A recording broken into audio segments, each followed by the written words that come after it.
ಸ್ವಾತಂತ್ರ್ಯ ಸಂಗ್ರಾಮದ ನೆನಪುಗಳನ್ನು ಮಕ್ಕಳಿಗೆ ತಿಳಿಸಿಕೊಡಲು ಚರಕಗಳು ಒಂದು ಸಾಧನವಾಗಿದೆ.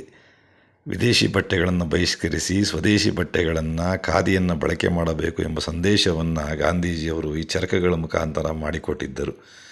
ಇಂತಹ ಚರಕಗಳನ್ನು ಬಡಿಗೆಯವರು ರಸ್ತೆ ಬದಿಯಲ್ಲಿ ತಯಾರಿ ಮಾಡಿಕೊಟ್ಟಿದ್ದು, ಇವುಗಳನ್ನು ಶಾಲಾ ಕಾಲೇಜುಗಳಿಗೆ ಪರಿಚಯಿಸಬೇಕಾಗಿದೆ.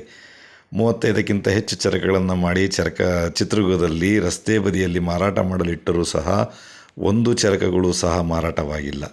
ಇಂದು ನಾವು ನೀಡುತ್ತಿರುವ ಶಿಕ್ಷಣದಲ್ಲಿ ಒಂದು ಕೊರತೆ ಎದ್ದು ಕಾಣುತ್ತಿದೆ.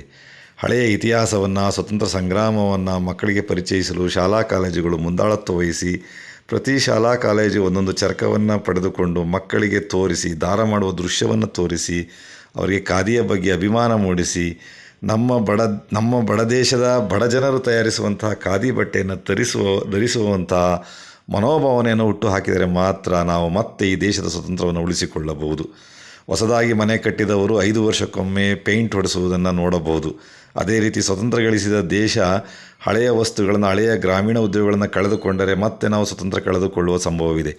ಈಗಾಗಲೇ ವಿದೇಶದಿಂದ ಬಟ್ಟೆಗಳು ಬರುತ್ತಿವೆ ಹಾಗೂ ಯಂತ್ರಗಳಿಂದ ತಯಾರಾದಂಥ ಬಟ್ಟೆಗಳನ್ನೇ ಜನ ಹೆಚ್ಚು ಬಳಕೆ ಮಾಡುತ್ತಿದ್ದು, ಕೈಕಾಲುಗಳನ್ನು ಬಳಸುವಂತಹ ಉದ್ಯೋಗಗಳು ಕಡಿಮೆಯಾಗುತ್ತಿದ್ದು, ನಿರುದ್ಯೋಗ ಸಮಸ್ಯೆ ಹೆಚ್ಚಾಗುತ್ತಿದ್ದು, ಬಹಳಷ್ಟು ಯುವಕರು ಕೆಲಸವಿಲ್ಲದೆ ನರಳಾಡುತ್ತಿರುವ ದೃಶ್ಯವನ್ನು ನೋಡಬಹುದು.